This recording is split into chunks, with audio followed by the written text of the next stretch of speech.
우리 시편 51편 1절에서 19절의 말씀입니다. 시편 51편 1절에서 19절의 말씀은 구약성경 839페이지 근처에 있습니다. 이 시간 시편 51편 1절에서 19절의 말씀 저희들 한 절씩 교독하시면서 마음에 받겠습니다. 1절의 말씀 제가 먼저 읽겠습니다. 하나님이여 주의 인자를 따라 내게 은혜를 베푸시며 주의 많은 긍휼을 따라 내 죄악을 지워 주소서. 나의 죄악을 말갈게 씻으시며 나의 죄를 깨끗이 제하소서. 무릇 나는 내 죄가를 아오니 내 죄가 항상 내 앞에 있나이다.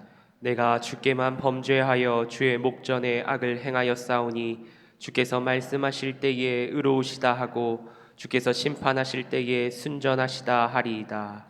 내가 죄악 중에서 출생하였으며 어머니가 죄 중에서 나를 잉태하였나이다.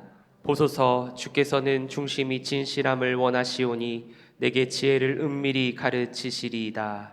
우슬초로 나를 정결하게 하소서. 내가 정하리이다. 나의 죄를 씻어주소서. 내가 눈보다 희리이다. 내게 즐겁고 기쁜 소리를 들려주시사 주께서 꺾으신 뼈들도 즐거워하게 하소서. 주의 얼굴을 내 죄에서 돌이키시고 내 모든 죄악을 지워주소서. 하나님이여 내 속에 정한 마음을 창조하시고 내 안에 정직한 영을 새롭게 하소서. 나를 주 앞에서 쫓아내지 마시며 주의 성령을 내게서 거두지 마소서. 주의 구원의 즐거움을 내게 회복시켜 주시고 자원하는 심령을 주사 나를 붙드소서. 그리하면 내가 범죄자에게 주의 도를 가르치리니 죄인들이 주께 돌아오리이다. 하나님이여 나의 구원의 하나님이여 풀 흘린 죄에서 나를 건지소서.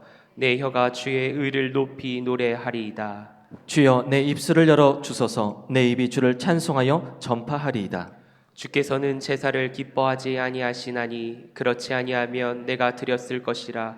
주는 번제를 기뻐하지 아니하시나이다. 하나님께서 구하시는 제사는 상한 심령이라. 하나님이여 상하고 통회하는 마음을 주께서 멸시하지 아니하시리이다.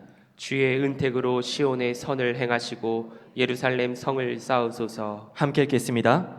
그때에 주께서 의로운 제사와 번제와 온전한 번제를 기뻐하시리니 그때에 그들이 숫소를 주의 제단에 드리리이다. 아멘. 하나님의 말씀입니다. 이 시간 금요 구역장 성경 공부 자리에 오신 모든 우리 구역장님들 또한 구역원들 주님의 이름으로 환영하고 축복합니다. 우리 이 시간 함께 우리 인사하실 텐데요. 우리 인사하실 때 우리 전호자분들 바라보시면서 함께 이렇게 인사하도록 하겠습니다. 참 잘 오셨습니다. 사랑하고 축복합니다. 참 잘 오셨습니다. 사랑하고 축복합니다. 참 잘 오셨습니다.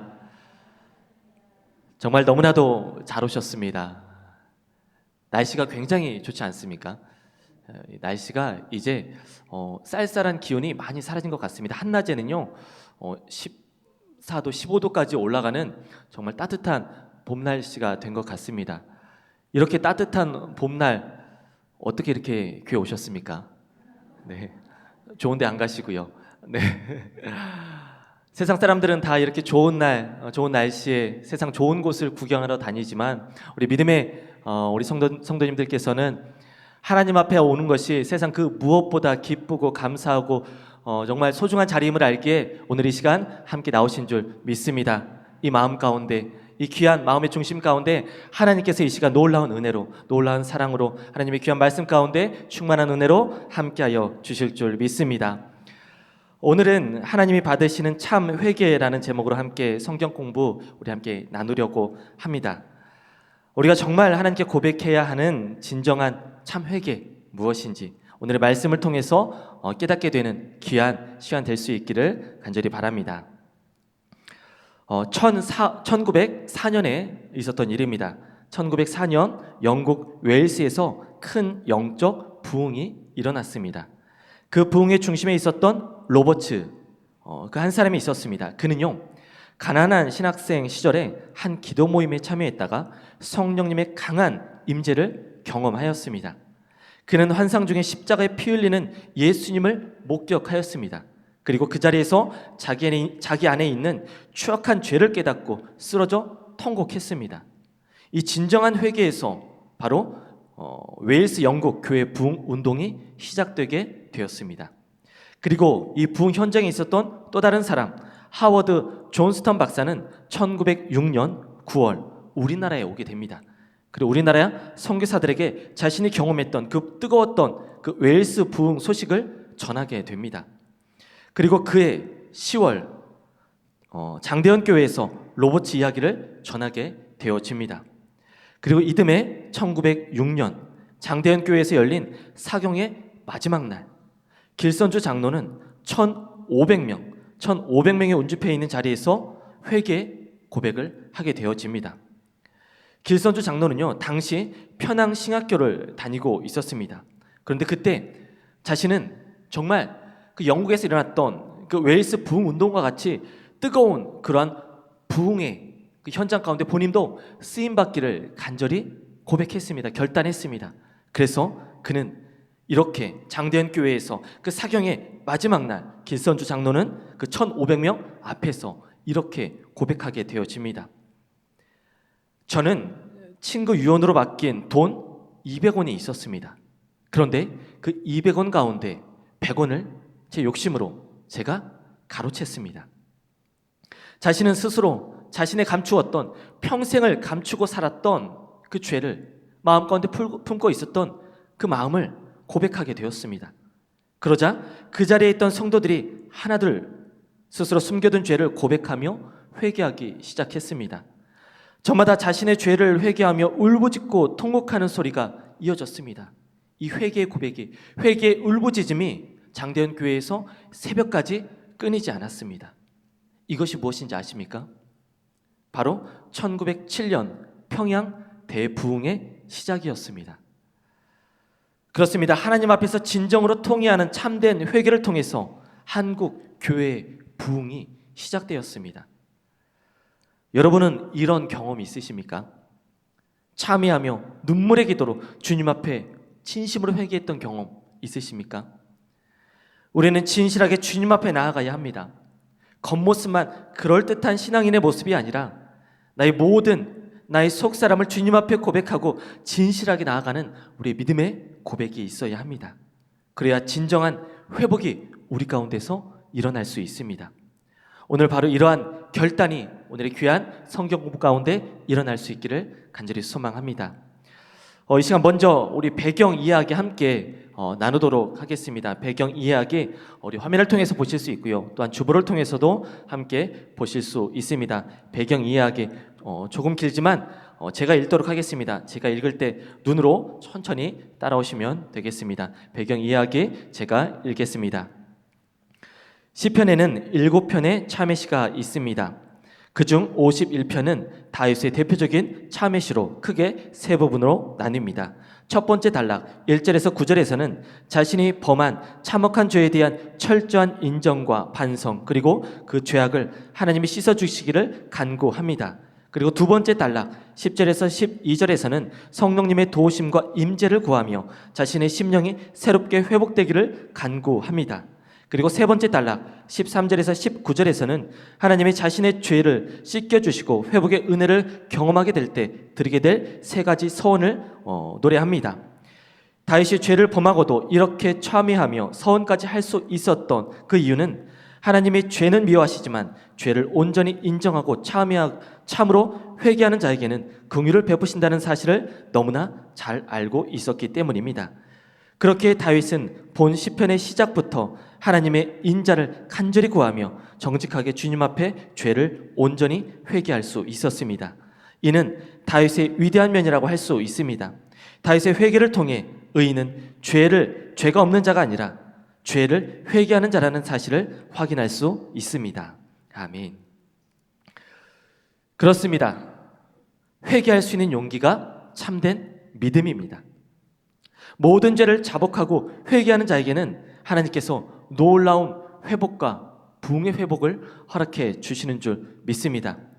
하나님께서는요, 참으로 회개하는 자를 긍휼히 여기십니다. 하나님께서는 우리의 마음의 중심을 보십니다. 우리에게 이러한 믿음이 있어야 합니다. 우리가 겉모습만 회개한 척, 겉모습만 그럴듯한 모습이 아니라 진정으로 마음 가운데 통회하고 회개하는 우리의 마음이 있어야 합니다. 하나님의 인자를 간구하며 정직하게 주님 앞에 나아가 모든 것을 털어놓을 수 있는 우리의 믿음의 결단이 있어야 합니다. 그때 우리에게 놀라운 영적 부흥과 믿음의 회복을 우리 가운데 허락해 주시는 줄 믿습니다. 이제 말씀 나누기 함께 보도록 하겠습니다. 우리 말씀 나누기 1번 함께 보도록 하겠습니다. 말씀 나누기 1번 우리 한 목소리로 함께 읽도록 하겠습니다. 다윗은 자신의 죄를 깊이 참회하며 하나님께 자기 속에 무엇을 창조하시고 무엇을 새롭게 하시길 간구했네요. 우리 10절의 말씀, 오늘 본문 10절의 말씀 우리 다시 한번 보도록 하겠습니다. 10절의 말씀 함께 읽겠습니다. 하나님이여 내 속에 정한 마음을 창조하시고 내 안에 정직한 영을 새롭게 하소서. 아멘.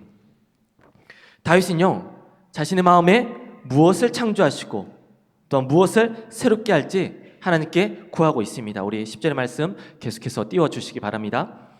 다윗은 하나님이 자기 속에 정한 마음을 창조하시고 정직한 영을 새롭게 해주시길 간구했습니다. 다윗은 이렇게 자신의 마음과 영이 새롭게 되기를 간구했습니다. 그러면서 하나님이여라고 자신의 간구를 들어주실 분을 부르고 있습니다. 이때 창조주 하나님의 이름 바로 엘로힘을 사용합니다. 또한 창조하시고라는 표현에서는 창세기에서 하나님의 천지를 사용하신 히브리어 바라라는 단어를 사용하고 있습니다. 이것은 오직 하나님만 하실 수 있는 것, 바로 무에서 유를 창조하는 것을 의미합니다. 다시 말해서 다윗은요 창조주이신 하나님의 권능만이 온전히 정한 마음과 영을 새롭게 창조할 수 있다는 것을 지금 오늘의 말씀을 통해서 노래하고 있는 것입니다. 이것은요 죄의 본성을 가지고 태어난 모든 사람들이 반드시 고백해야 하는 믿음의 고백인 줄 믿습니다. 그래서 에레미야는 이렇게 예언합니다. 에레미야서 31장 33절 하반절의 말씀입니다. 제가 읽도록 하겠습니다. 내가 나의 법을 그들의 속에 두며 그들의 마음에 기록하여 나는 그들의 하나님이 되고 그들은 내 백성이 될 것이라. 아멘. 또한 에스겔 선지자는 이렇게 예언합니다. 에스겔서 36장 26절의 말씀입니다. 새 영을 너희 속에 두고 새 마음을 너희에게 주되 너희 육신에서 굳은 마음을 제거하고 부드러운 마음을 줄 것이며. 아멘. 이러한 예언들, 이러한 구약의 예언들은요 신약시대의 예수 그리스도의 구속사역과 성령의 역사를 통해서 모두가 다 성취되었음을 우리는 잘 알고 있습니다. 그렇습니다. 하나님은요 그분 앞에서 진정으로 회개하고 또한 하나님의 구원을 간절히 바라는 이들에게 예수 그리스도의 보혈과 성령의 역사를 통해서 새롭게 창조하시는 줄 믿습니다. 이 시간 우리에게 이러한 결단이 있기를 간절히 소망합니다. 그렇다면 우리가 무엇을 결단해야 할까요? 오늘 적용과 나눔 1번 함께 보도록 하겠습니다. 적용과 나눔 1번 우리 함께 읽도록 하겠습니다. 나는 회개 기도를 할 때 무엇을 간구하나요? 하나님의 긍휼을 의지하며 내가 회개해야 할 일은 무엇인가요? 다윗은 심령이 새롭게 됨에 있어서 무엇보다 성령의 역사를 강조하였습니다. 그래서 다윗은 11절의 고백과 같이 자신을 주님 앞에 쫓아내지 마시고 주의 성령을 거두지 마시라고 간구하고 있습니다. 여기서 쫓아내다에 해당하는 히브리 단어는요 오물이나 쓰레기, 시체 따위를 멀리 골짜기에 버리는 행위를 뜻합니다. 다시 말해서 다윗은 자신의 그 범죄 결과가 하나님께 버림받는 것과 또한 하나님과의 모든 관계 단절이라는 사실을 알고 있었습니다. 그래서 그런 상황이 발생하지 않기를 지금 하나님 앞에 간구하고 있습니다. 또한 그는 성령을 거두지 마시라는 간구를 하고 있습니다. 이를 통해서 성령의 지속적인 임재를 지금 간구하고 있습니다. 구약시대에 하나님은요 그분의 영을 머물게도 하시고 또한 떠나게도 하셨습니다. 그래서 사울의 경우를 살펴보면 그렇습니다. 왕으로 기름 부음 받을 때에는 하나님의 영이 그 가운데 충만하게 머물러 있었습니다. 하지만 그가 범죄했을 때에는 하나님의 영이 그에게서 떠나갔습니다. 이러한 사실을 다윗은요 너무나도 잘 알고 있었습니다. 그래서 성령의 임재를 간구했던 것입니다. 성령님은 어떻습니까? 성령님은 예수님의 약속에 따라 우리와 항상 함께 하십니다. 하지만 그럼에도 불구하고 우리는 늘 간구할 수 있어야 합니다. 주님, 주님의 영이 우리 안에 늘 가득하게 하여 주시옵소서. 성령 충만한 은혜를 우리에게 허락하여 주시옵소서. 그때 우리의 삶이 주님의 영으로 충만케 되어주시는 줄 믿습니다. 우리의 영이 우리 가운데 늘 떠나지 않을 수 있도록 우리 가운데 충만히 우리의 마음 가운데 우리의 삶 가운데 주님의 영이 충만히 임재할 수 있도록 매일매일 믿음으로 고백할 수 있기를 바랍니다. 이제 말씀 나누기 2번 함께 보도록 하겠습니다. 우리 말씀 나누기 2번 우리 한 목소리로 함께 읽겠습니다. 하나님이 바라시는 제사는 어떤 제사인가요? 하나님은 어떤 마음을 멸하시지 않으시나요? 아멘. 우리 17절의 말씀, 그 17절의 말씀을 통해서 그 해답을 함께 찾도록 하겠습니다. 17절의 말씀 함께 읽겠습니다. 하나님께서 구하시는 제사는 상한 심령이라. 하나님이여 상하고 통회하는 마음을 주께서 멸하시지 아니하시이다. 아멘. 잠시 계속해서 띄워주시기 바랍니다. 그렇습니다. 하나님이 원하시는 제사, 그 제사는요 상한 심령입니다. 그리고 하나님은 상하고 통회하는 마음을 멸시하지 않으십니다. 다윗은요 지금 말하고 있습니다. 하나님이 원하시는 제사는 상한 심령이라고 표현하고 있습니다. 그리고 그것을 상하고 통회하는 마음이라고 설명하고 있습니다. 여기서 상하다에 해당하는 히브리어는요 산산조각이 나다, 여러 조각으로 부서지다라는 의미를 가지고 있습니다. 이것은 다윗이 밧세바와 간음하고 그 남편을 죽이고자 했던 그 모든 죄악으로 인해 완악해진 그 마음이 산산이 부서져야 한다는 것을 의미하고 있습니다. 다시 말해서 다윗은 범죄와 더불어 자신의 마음이 돌처럼 굳어져 강팍해진 것을 바라보며 이러한 마음, 이러한 굳어진 마음, 강팍해진 그 자신의 마음이 산산이 부서지고 산산이 깨어지지 않고서는 절대 그 어떠한 제사도 하나님 앞에서 소용이 없다라는 것을 지금 깨닫고 고백하고 있는 것입니다. 그렇습니다. 다윗은 하나님께 드리기 위한 제물을 찢어버리기 전에 자신의 마음부터 찢어야 했던 것입니다. 우리도 우리 마음 가운데 있는 완악한 마음, 모든 것 찢어버릴 수 있어야 합니다.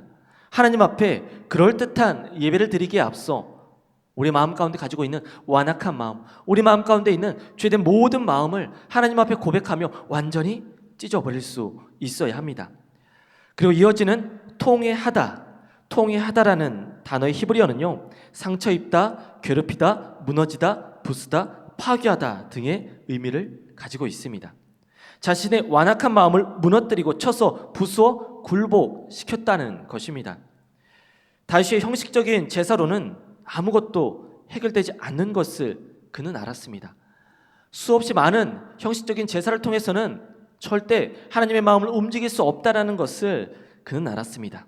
그래서 철저히 자신의 마음을 찢고 부수고 산산조각 내는 진실한 통회와 자복을 통해서 자신의 죄를 뉘우치고 있는 것입니다. 하나님은 이러한 참된 제사를, 참된 예배를 기다리고 계신 줄 믿습니다. 우리가 올려드려야 할 참된 예배는 형식적인 겉모습만 화려한 예배가 아니라 우리의 마음을 철저히 깨트리는 믿음의 예배입니다. 그렇다면 우리가 어떻게 결단해야 할까요? 이 시간 우리가 어떻게 믿음으로 결단해야 합니까? 적용과 나눔 2번 우리가 함께 보도록 하겠습니다. 적용과 나눔 2번 우리 함께 읽겠습니다. 하나님 앞에 나아가는 나의 마음은 어떤가요? 형식적 예배를 넘어 깨어진 마음으로 드리는 예배를 어떻게 회복할 수 있을까요? 우리가 어떻게 우리의 정말 진심의 예배 회복할 수 있습니까? 하나님은 제사 그 자체를 즐기시는 분이 절대 아니시죠. 제사의 형식이 아닌 그 제사에 담긴 중심을 보십니다. 그래서 사무엘상 15장 22절에서 23절에서는 이렇게 기록하고 있습니다. 여호와께서 번제와 다른 제사를 그의 목소리를 청조하는 것을 좋아하심같이 좋아하시겠나이까? 순종이 제사보다 낫고 듣는 것이 순양의 기름보다 나으니 이는 거역하는 것은 점치는 것과 같고 완고한 것은 자신의 우생에게 절하는 죄와 같음이라. 아멘. 우리의 예배도 마찬가지입니다. 형식으로 끝나버리는 예배는 결코 하나님이 기뻐하시지 않습니다. 형식적인 예배 가운데에서는 절대 하나님을 만날 수 없습니다. 우리의 삶도 회복되지 않습니다. 우리의 영도 부응할 수 없습니다. 그래서 예수님께서도 이렇게 말하는 사람이 의롭다고 말씀하셨습니다.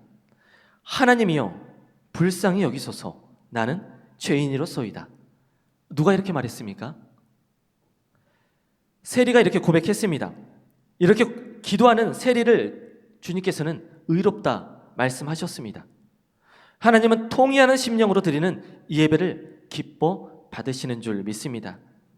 진실로 하나님은 값진 예물로 드리는 형식적인 예배가 아니라 상하고 깨어진, 그래서 기댈 것 없는 오직 주님만을 의지하며 나아가는 갈급한 심령의 예배를 받으시는 줄 믿습니다. 자복하고 회개하시기 바랍니다. 갈급한 심령으로 주님 앞에 나아갈 수 있기를 바랍니다. 그때 우리 예배 가운데 충만한 주님의 은혜가 넘쳐나는 줄 믿습니다. 여러분은 이러한 믿음의 결단으로 매일의 예배 자리에 나오고 계십니까? 매번 드려지는 예배이기에 형식적인 모습으로 혹은 아무런 생각 없이 예배의 자리에 나오고 계시진 않습니까? 우리 이 시간 다시 한번 믿음으로 고백하고 결단할 수 있길 원합니다.